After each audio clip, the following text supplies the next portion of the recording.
Buenos días. Oh, no tanto como profesor. Preciosa mañana, la verdad que estaba embalado para cantar otra canción y me quedé ahí como...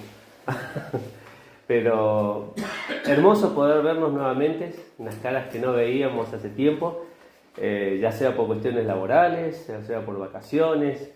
El Señor nos va llamando de a poquito y volver nuevamente a congregarnos, a estar juntos, sabiendo todo lo que viene en este nuevo año. Así que antes de que podamos compartir la palabra de Dios ahí en el libro de Éxodo, algo que les había mencionado el día miércoles que íbamos a ver hoy, te invito a que abras tu libro ahí, tu Biblia en el libro de Éxodo, capítulo 3, pero antes vamos a hablar al Señor y le vamos a pedir que guíe esta mañana nuestros corazones.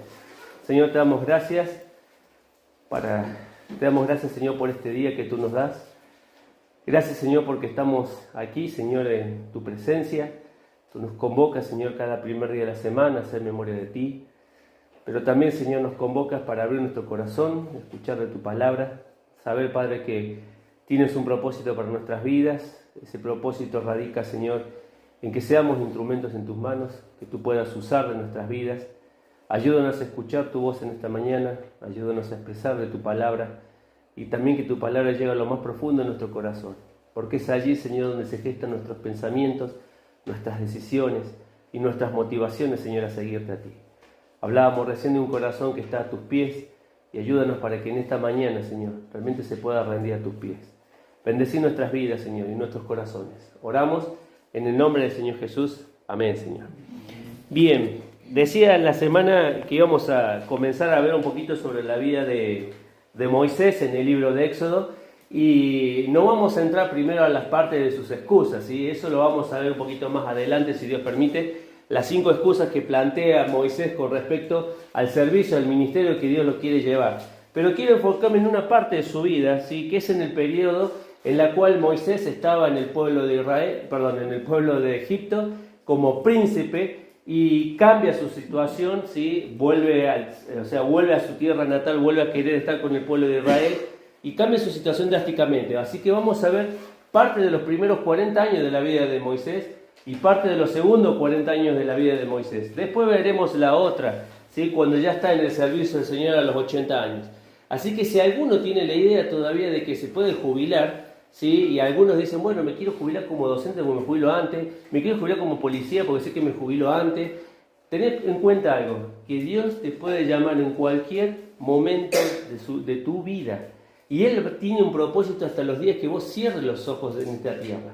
Por eso la vida de Moisés, la tercera parte de su vida, los últimos 40 años, se basa en los 80 a los 120. Deuteronomio dice que terminó los 120 años y sus ojos no envejecieron ni su vigor y su cuerpo no perdió vigor. Y uno le gustaría llegar más o menos, aunque sea a los 100 en condiciones. Pero acá no está hablando de solamente condiciones físicas, sino condiciones espirituales. Él seguía viendo al Señor, él seguía siendo parte de la obra del Señor. Y él quiere justamente que nosotros seamos parte de esa obra del Señor. No importa la edad, tal vez tenga unos 16 años o 8 como tuvo Josías, o tengas 80 como Moisés, o tengas muchísimos más años. Dios quiere que realmente toda tu vida la vivas con Él. Y vamos a abrir ahí nuestra Biblia en Éxodo capítulo 3, le había dicho, pero vamos a tratar de leer el versículo antes del capítulo 2, perdona la que estaba buscando acá, capítulo 2 y versículo 10, para poder entender. Y dice, y cuando el niño creció, ella lo trajo a la hija de Faraón, la cual lo prohijó, y le puso por nombre Moisés, diciendo, porque de las aguas lo saqué. ¿Sí? Acá está la primera parte de la vida de Moisés, los primeros 40 años, llegando de una manera sobrenatural al seno de Egipto, a la parte de la corte del Faraón, y a pesar de que era un bebé, ¿sí? Porque como un bebé lo rescataron de las aguas, él ya estaba en la casa del Faraón y tuvo 40 años. Entre el versículo 10 y el versículo 11 no se menciona nada de la vida de Moisés. No se menciona parte de su juventud, no se menciona parte de lo que él hizo, a la clase de letras que tuvo que aprender. Todos sabemos por la vida de José que cada vez que alguien llegaba de afuera se les enseñaba todas las cosas, ¿sí? Para que estuviera empapado de la cultura del momento, para que supiera cómo se manejaba el pueblo de Egipto. Ahí tuvo 40 años, pero siempre en su corazón él sabía que él no pertenecía a su pueblo. Y dice en el versículo 11, los segundos 40 años, y en aquellos días ese sucedió creciendo Moisés, que salió a sus hermanos y los vio en duras tareas, capítulo 2, versículo 11, y observó un egipcio que golpeaba a uno de los hebreos, sus hermanos. Entonces miró por todas las partes y viendo que no parecía nadie, mató al egipcio y lo escondió en la arena. Y al día siguiente, dice, salió y vio a 2 hebreos que reñían, o sea que estaban peleando. Entonces dijo al que maltrataba al otro, ¿por qué golpeas a tu prójimo? Y él le respondió, ¿quién te ha puesto a ti por príncipe y juez sobre nosotros? ¿Piensas matarme como mataste al egipcio?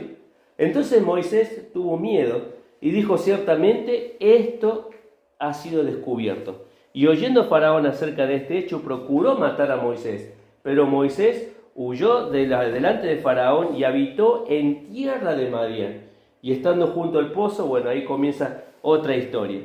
Y ahí lo tenemos a este hombre que los primeros 40 años vivió como príncipe de Egipto, pero en los segundos 40 años de su vida lo vivió como siervo en la tierra de Madián, en la casa de su suegro. Capítulo 3, versículo 1 dice, y apacentando Moisés las ovejas de Yetro, su suegro, sacerdote de Madián, llevó las ovejas a través del desierto y luego hasta Oreb, el monte de Dios. ¿Qué te quiero decir con esto? 2 cosas para tener en cuenta. La primera de las cosas, todo puede cambiar en nuestra vida de un momento para otro. En un momento, Moisés era el príncipe de la tierra de Egipto y en otro momento lo tenemos a Moisés corriendo hacia Madián por su vida, porque él sabía lo que había hecho, y su vida cambió de la noche a la mañana. Estando 40 años como príncipe, ahora estaba 40 años como siervo, justamente de su suegro, de quien fue logamente su siervo y le entregó una de sus hijas. ¿Y qué quiero decirte con esto? Que nuestra vida puede cambiar. Puede aparecer una enfermedad, la cual nadie esperaba, nadie planifica las enfermedades. De un momento a otro aparece una enfermedad y cambia el estilo de tu vida. De un momento a otro te llama tu jefe y te dice, mira, hasta aquí laburaste muy bien, pero a partir de mañana no te necesito más. Y cambia tu realidad económica. Y de un día que estabas con sueldo, sabiendo que el próximo mes podías pagar el alquiler y saber que podías vivir, te quedaste sin un lugar, te quedaste sin una fuente de ingresos. O te puede pasar, yo anoté un par de cosas acá, ¿no? O puede ser un conflicto familiar. En un momento tus hijos estaban en los caminos del Señor, en otro momento dejaron los caminos del Señor. Y te encontrás con que tenés una situación conflictiva porque estabas pensando que mientras estabas en la iglesia, tu hijo y todas las cosas te iban a salir bien, y las cosas no salieron bien y se cambió toda tu realidad. Dios puede cambiar tu realidad puede cambiar de la noche a la mañana. En un momento puedes estar arriba, como decimos en la vida, y en otro momento puedes estar abajo. Todo puede cambiar en esta vida, nada es permanente. La segunda de las cosas con este cambio que tuvo la vida de Moisés es que todos podemos tomar malas decisiones. Moisés, capítulo 12 y versículo 12 dice, entonces miró por todas las partes y viendo que no parecía nadie, mató al egipcio, y no solo que lo mató, sino que lo escondió. ¿Sí? En cualquier momento podemos tomar una mala decisión. Y yo noté acá que muchas veces las malas decisiones nos llevan a malas consecuencias. Todos podemos tomar una mala decisión y equivocarnos. Hay un escritor que dice que todos tenemos un muerto escondido. Un muerto en el placar. Todos sabemos que hacemos cosas que no quisiéramos que nadie supiera. Que están en el fondo de nuestro corazón y que uno sabe que si en algún momento Dios, si nuestra vida se pasara, como decimos siempre, en una película, y muchas cosas estaríamos avergonzados de las cosas que vemos, de las cosas que decimos, de las cosas que hacemos. Entonces, malas decisiones nos van a llevar a tener malas consecuencias en nuestra vida. Y lamentablemente en muchos de los casos nos puede pasar como Moisés dice en el versículo 15, y oyendo Faraón acerca de este hecho, procuró matar a Moisés, pero Moisés, ¿qué hizo? Huyó. Y a veces porque tomamos una mala decisión y recibimos una consecuencia que no esperábamos y que sabemos que es mala, en vez de enfrentar la situación, huimos de la situación. Y nos vamos lejos. Y mientras estoy lejos, digo, bueno, sigo viviendo mi vida. Moisés siguió viviendo su vida. Porque Moisés llegó al lugar donde estaba y ¿qué es lo que encontró primero? Trabajo. ¿Qué pasó? Llegó ahí, le dijeron, defendió a las mujeres de las hijas de su suegro Yetro y terminó casándose con una de las hijas. Y consiguió trabajo porque dice que convino en trabajar con él. O sea, en primer lugar consiguió trabajo, segundo consiguió familia. O sea, su vida seguía, pero él sabía que había tomado una mala decisión en su pasado.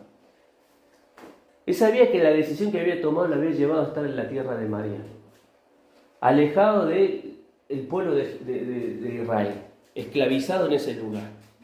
Entonces, las cosas pueden cambiar de la noche a la mañana, primero de las cosas. Segunda de las cosas, podemos tomar decisiones que después vamos a arrastrar las consecuencias. Y a pesar de que nosotros podamos seguir con trabajo y con nuestra vida, ¿sí? Porque a veces pensamos que me equivoqué y todo me tiene que salir mal. Y a veces el Señor es tan bueno con nosotros que sigue ayudándonos, nos sigue acompañando. Lo veíamos hoy en el devocional. En estos 2 días que hemos hecho el devocional hablaba de una cosa, que a pesar de que el pueblo de Israel lo había desechado a Dios como su Dios, dice que Dios seguía siendo fiel.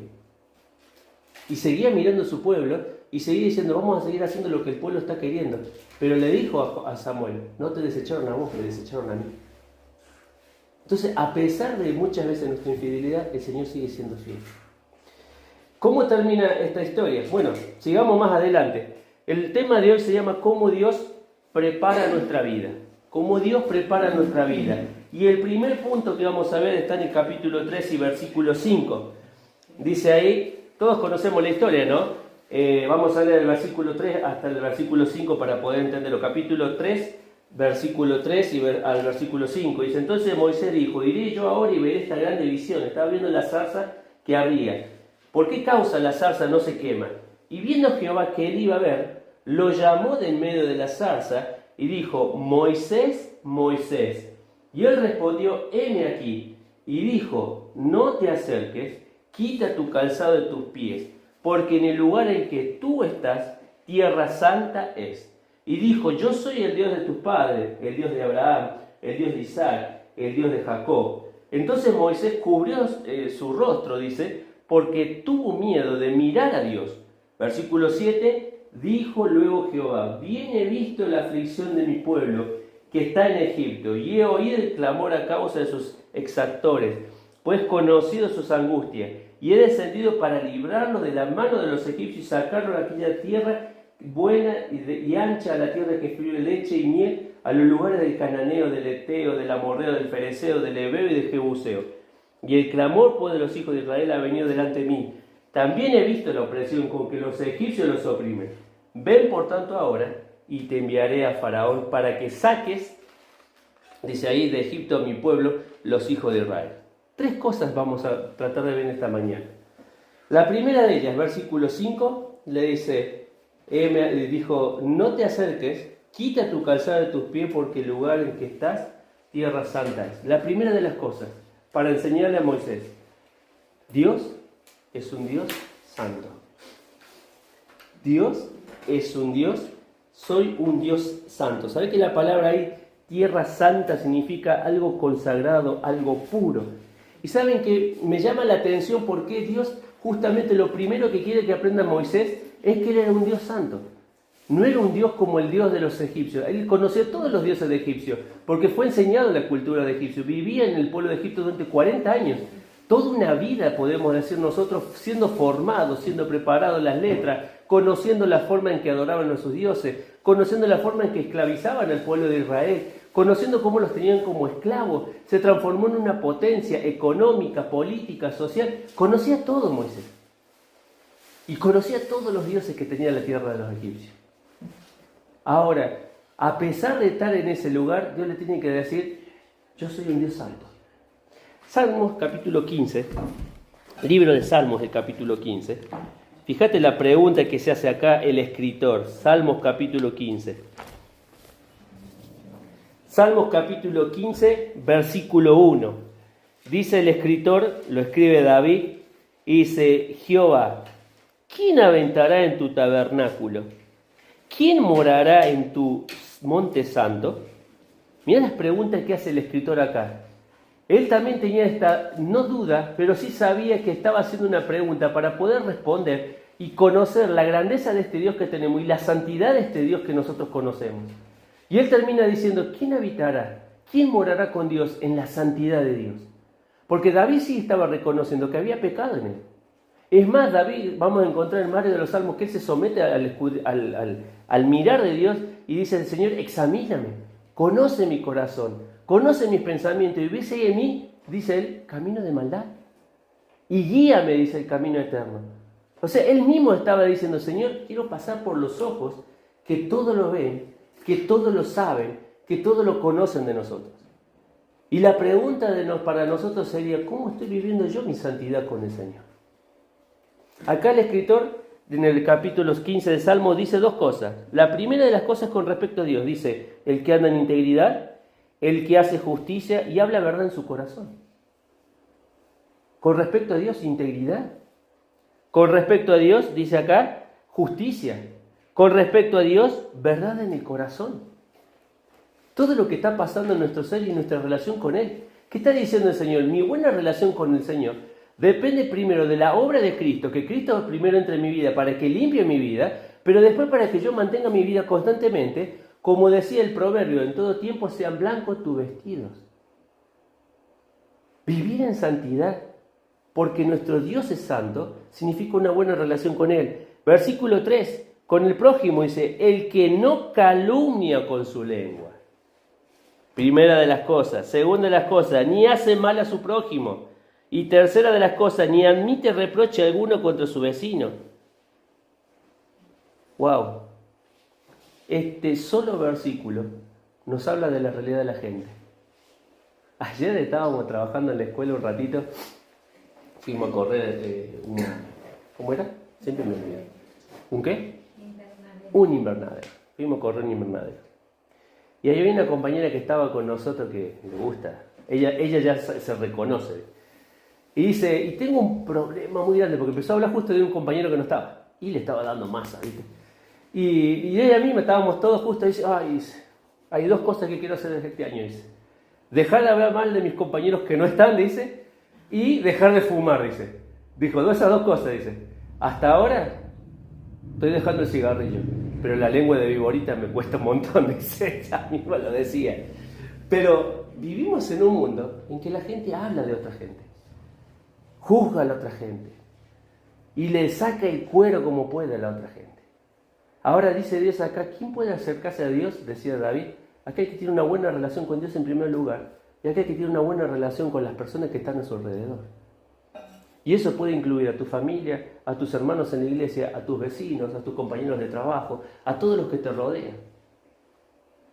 Hebreos decía, en cuanto dependa de nosotros estar en paz con todo el mundo. Tenemos que lograr tender lazo con aquellas personas para poder llevarlos a Cristo.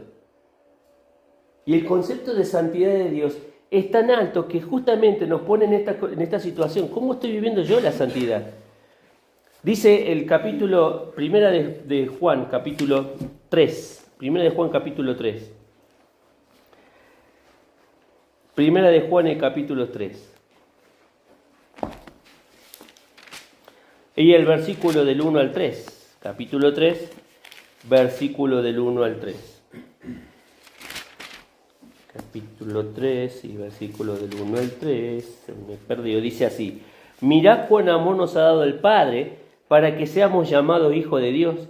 Por esto el mundo no nos conoce porque no le conoció a Él. Amados, ahora somos hijos de Dios y aún no se ha manifestado lo que hemos de ser. Pero sabemos que cuando Él se manifieste, seremos semejantes a Él porque le veremos tal como Él es. Versículo 3. Toma la lapicera y anota. Y todo aquel que tiene esta esperanza, ¿de qué está hablando? La esperanza es ser como Él.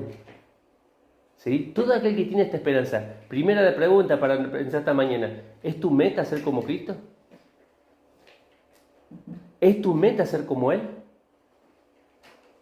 Primera de Pedro dice que Él nos dejó ejemplo para que sigamos sus pisadas.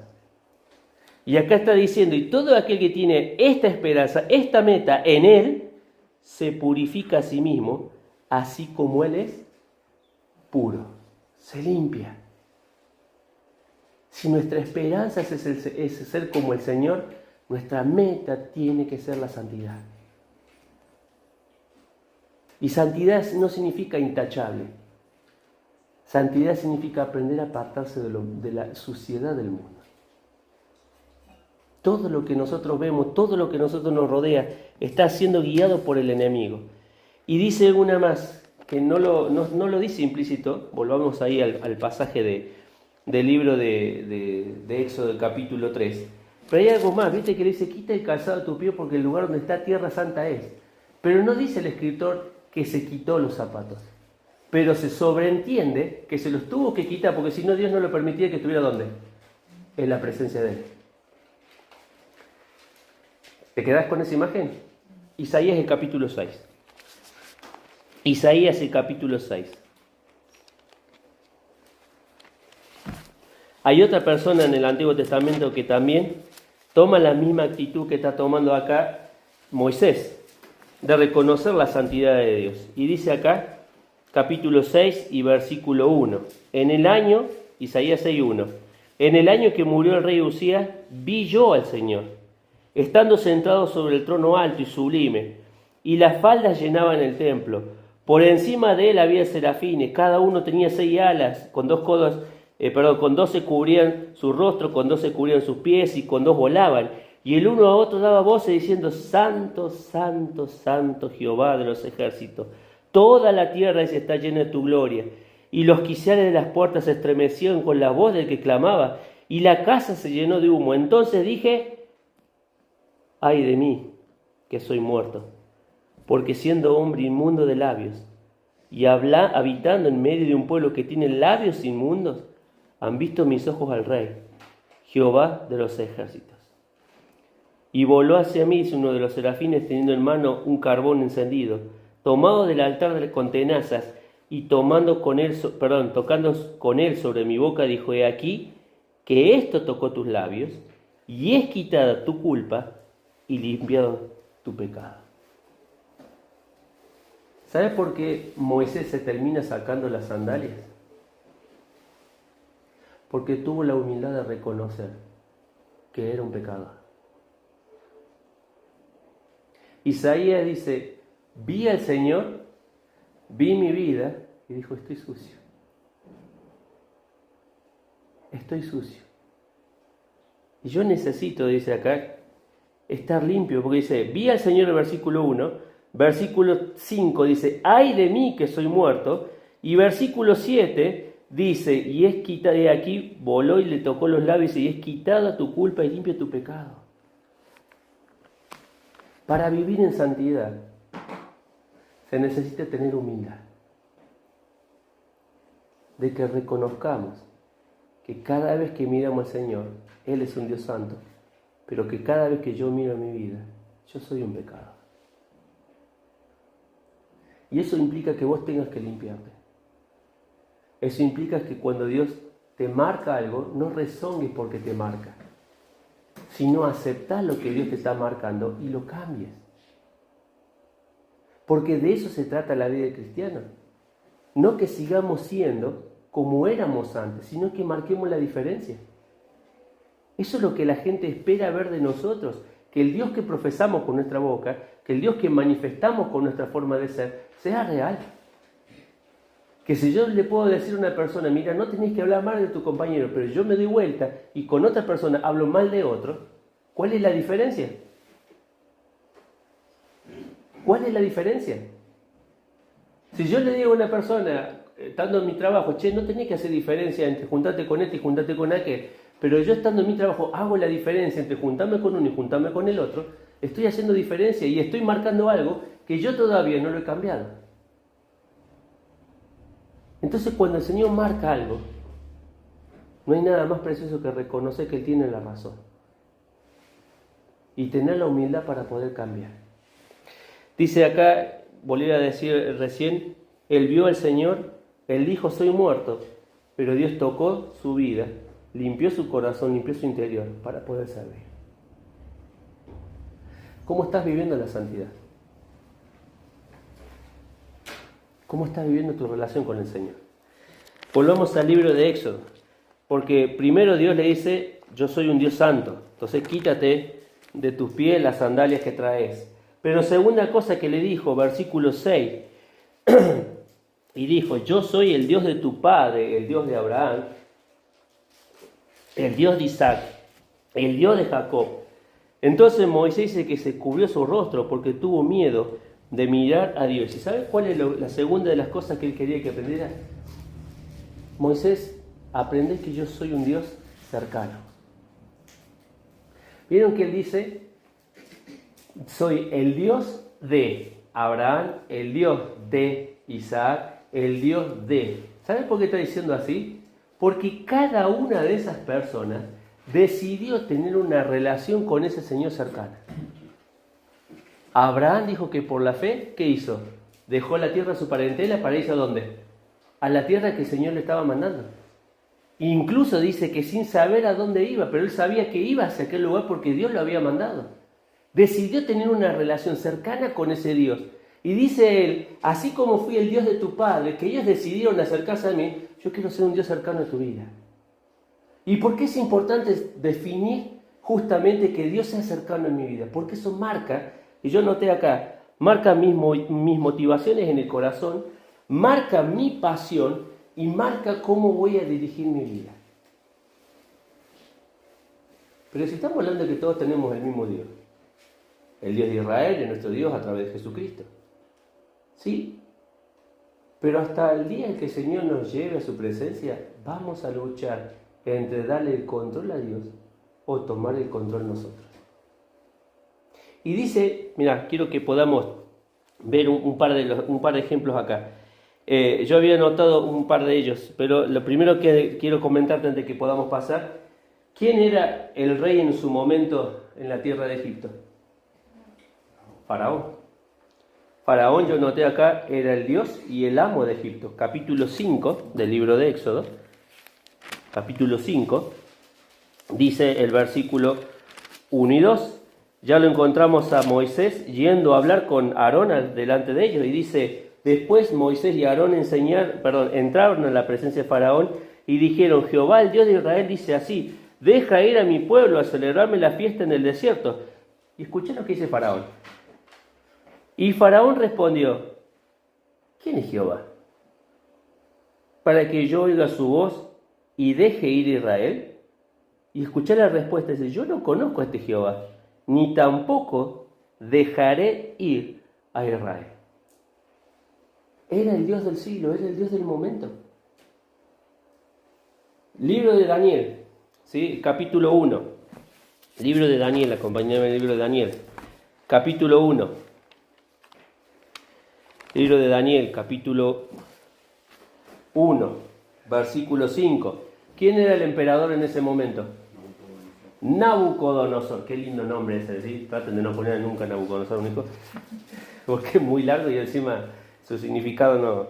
Pero Nabucodonosor era el dios de Babilonia en ese momento. Y capítulo 1 y versículo 5 dice, y le señaló el rey la ración de cada día, la provisión que comería el rey y del vino que él bebía, y que los criase 3 años para que al fin se presentasen delante del rey.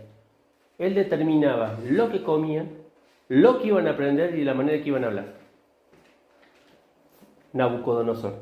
Capítulo de este mismo libro, capítulo 3 del libro de Daniel. Capítulo 3 del libro de Daniel.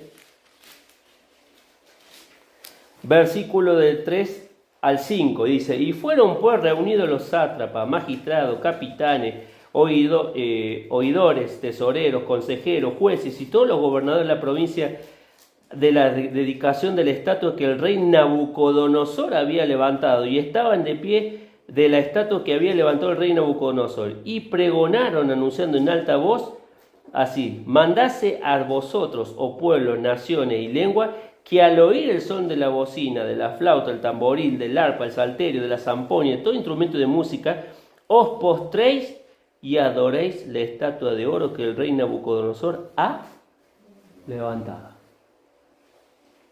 ¿Qué es lo que quería Nabucodonosor? Que se lo adorara a él como Dios. ¿Sabe lo que quiere Satanás? Lo mismo que le dijo el Señor Jesús.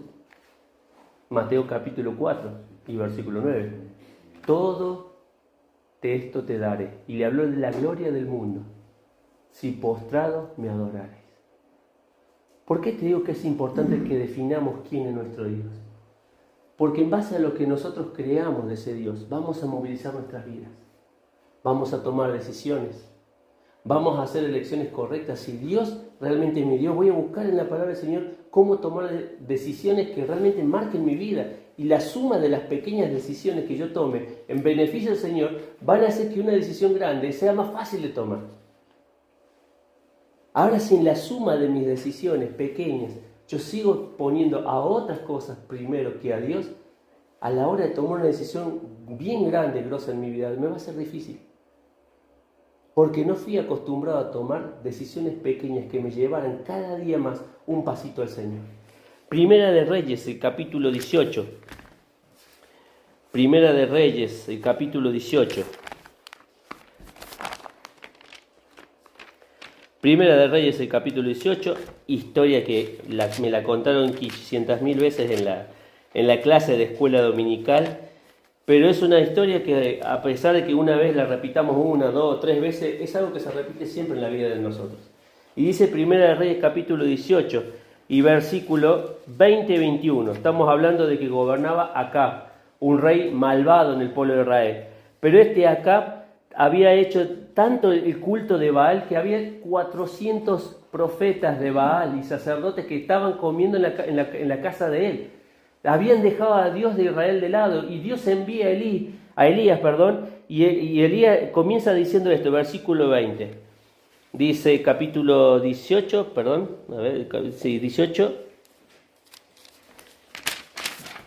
Me comí unos versículos. Capítulo 18, versículo 20. Entonces acá convocó a todos los hijos de Israel y reunió a los profetas en el monte Carmelo. Y acercándose Elías a todo el pueblo dijo: ¿hasta cuándo claudicaréis en vosotros entre dos pensamientos?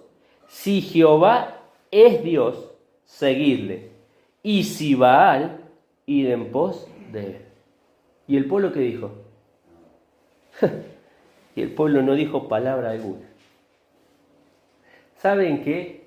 Estar entre un Dios y el otro Dios, tarde o temprano te va a llevar a que no sepas para dónde tenés que ir.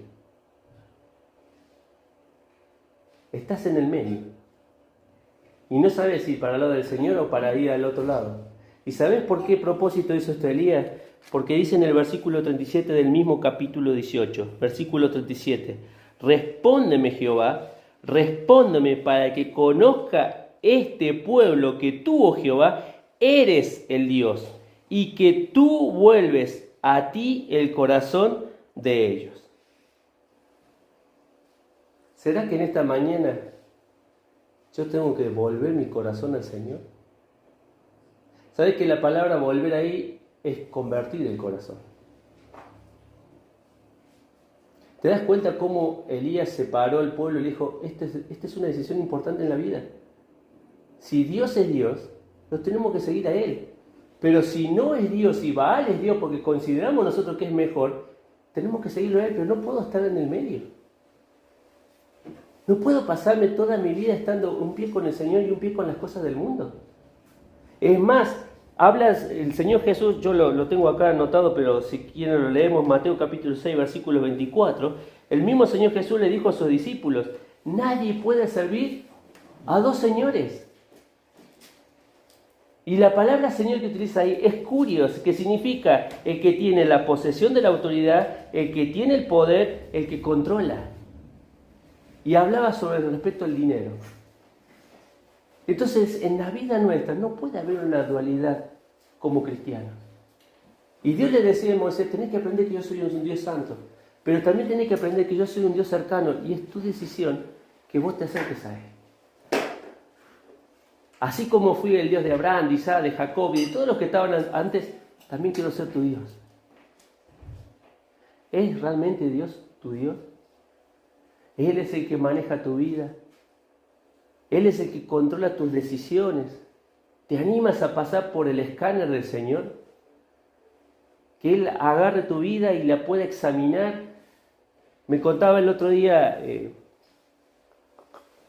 un chico, seguro que lo conocen, el que trabaja en Nautilos.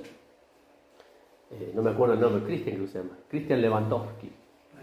Pariente. Alejandro, bueno, no me acordaba. Sí me acuerdo del apellido porque al del jugador. Y le pregunté si era pariente. Y me dijo, capaz que seamos primos porque me contó toda la historia.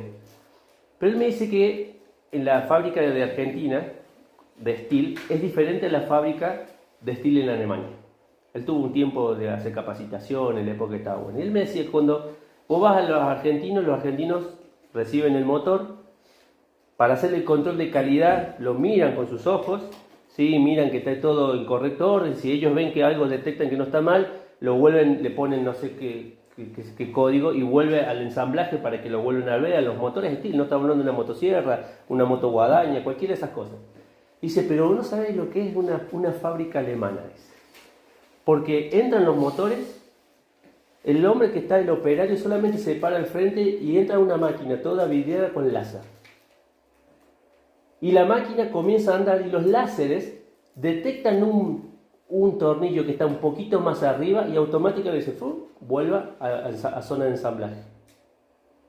¿Por qué? Dice, mi sistema sofisticado que el láser, dice que ellos utilizan, te detecta si un tornillo está fuera de lugar por los milimetrajes de apretada que le dan. Entonces, ¿saben cuál es el objetivo de esto, de que definamos quién es nuestro Dios? Porque estamos dispuestos a que el Señor pase su ojo por nuestra vida y nos marque las cosas que para nosotros son lícitas, pero para Él no lo son. Entonces, si Dios es mi Dios, voy a aprender a escoger un trabajo. Si Dios es mi Dios, yo voy a aprender a tomar una carrera correcta. Si Dios es mi Dios, voy a aprender a escoger una persona para que sea mi esposo o mi esposa para toda la vida. Si Dios es mi Dios, voy a tratar de no poner ninguna actividad que me saque a mí fuera del lugar de estar sirviendo, de estar conociendo, de estar creciendo. Si Dios es mi Dios, voy a tratar de administrar la plata que el Señor pone en mi bolsillo. Y a veces decimos, no me alcanza, y a veces, muchas veces no tiene que ver porque no nos alcance, porque administramos mal. A veces gastamos en cosas que no tenemos que gastar. A veces nos damos lujo de tener cosas que después las tenemos y decimos, bueno, esto era todo. Y no nos olvidamos cuenta que todo lo que tenemos, todo lo que poseemos, le pertenece al Señor. Entonces, ¿por qué dice esto? Quería que Moisés aprendiera que era un Dios santo, quería que aprendiera que era un Dios cercano, pero la tercera de las cosas, y con esto vamos terminando, Éxodo capítulo 3, donde estábamos recién, versículo 7. Y dijo luego Jehová, bien he visto la aflicción de mi pueblo que está en Egipto, he oído su clamor a causa de los exactores, pues es conocido sus angustias, y he descendido para librarlos de la mano de los egipcios y sacarlos a aquella tierra buena, ancha, y dice todo lo demás. ¿Sabes cuál es la tercera de las cosas que quería que Moisés conociera?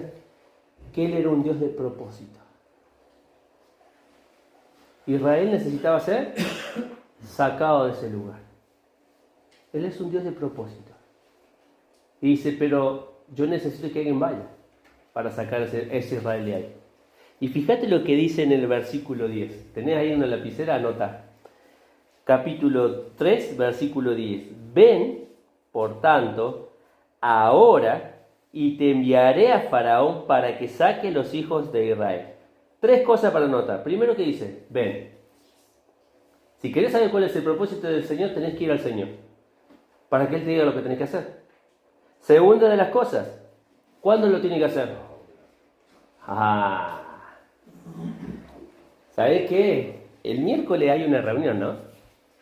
Una reunión de proyección de campamento. Desde ya le voy diciendo que ya hay una familia que pagó y hay 2 familias más que me confirmaron que vienen y que en la semana van a pagar. Entre ellos serán como unos 10 momentos de las personas. Bueno, ¿cuándo quiere el Señor que empecemos a servir? El miércoles dijo. Ahora. Ven por tanto, dice, te enviaré, pero ahora. No te quiero enviar de acá 5 años, 10 años. La necesidad de la gente que está afuera, que necesita escuchar el mensaje del Evangelio, es ahora.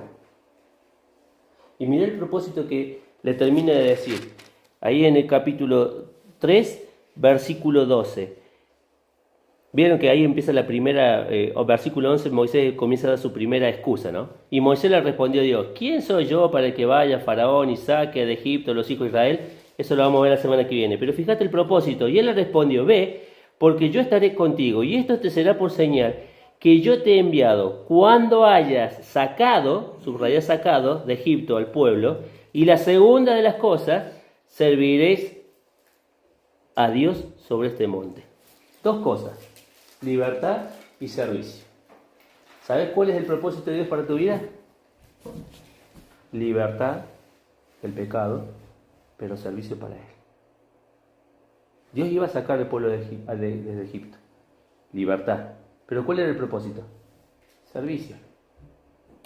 Si Dios te sacó a vos de la condenación, es porque ahora quiere que vos le sirvas.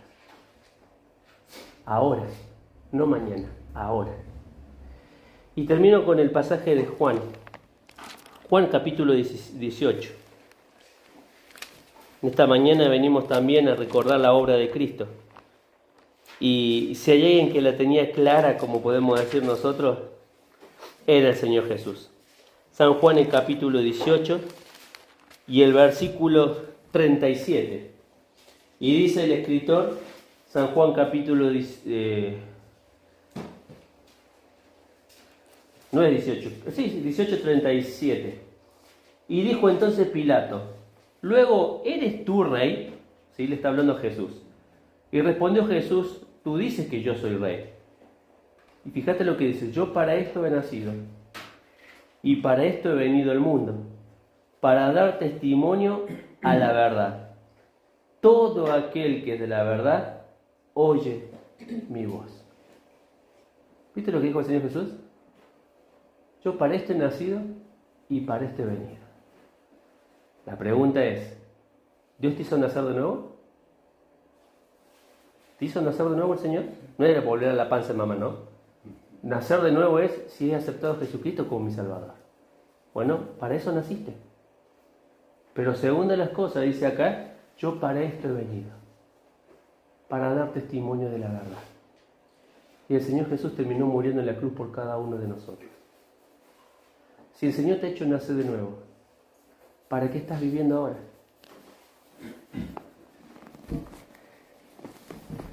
¿Cuáles son tus objetivos? ¿Tener una carrera? ¿Tener una casa? ¿Tener un vehículo? ¿Una moto?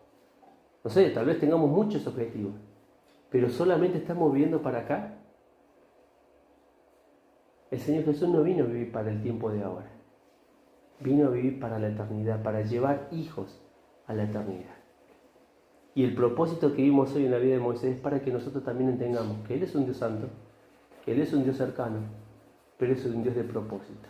Si Jesús pudo decir, yo para esto he nacido y para esto he vivido, es porque también quiere que nosotros podamos decir, yo para esto he nacido de nuevo. Y para esto estoy viviendo. La pregunta es, ¿para qué estamos viviendo? Que realmente el Señor nos ayude a pensar en la obra de Él, porque Él vino a entregarlo todo por cada uno de nosotros. Para que nosotros, ¿qué hagamos ahora? Podamos vivir también para Él. Vamos a orar en esta mañana para poder participar del pan. Padre, te damos gracias por este día. Qué precioso es poder ver, Señor, en tu palabra el ejemplo de la vida de Moisés, un hombre que cometió sus errores y equivocaciones y aún así tú lo fuiste a buscar donde estaba para traerlo y darle un sentido realmente aún a esos errores y aún a esas equivocaciones. Señor, queremos ponernos en tus manos, rogándote que en este año, Señor, podamos cambiar. Entender, Señor, que debemos definir quién es nuestro Dios. Entender, Señor, que hemos nacido de nuevo y que buscamos, Señor, realmente serte útiles a ti. Que nuestra vida no se basa solamente en lo que vemos con nuestros ojos, sino en aquello que no vemos, pero que aún confiamos de que viene todo de tu mano. Señor, gracias por haber muerto en la cruz. Gracias por mostrarnos que la vida tiene sentido cuando ponemos nuestra vida en tus manos. Bendecinos, ayúdanos y gracias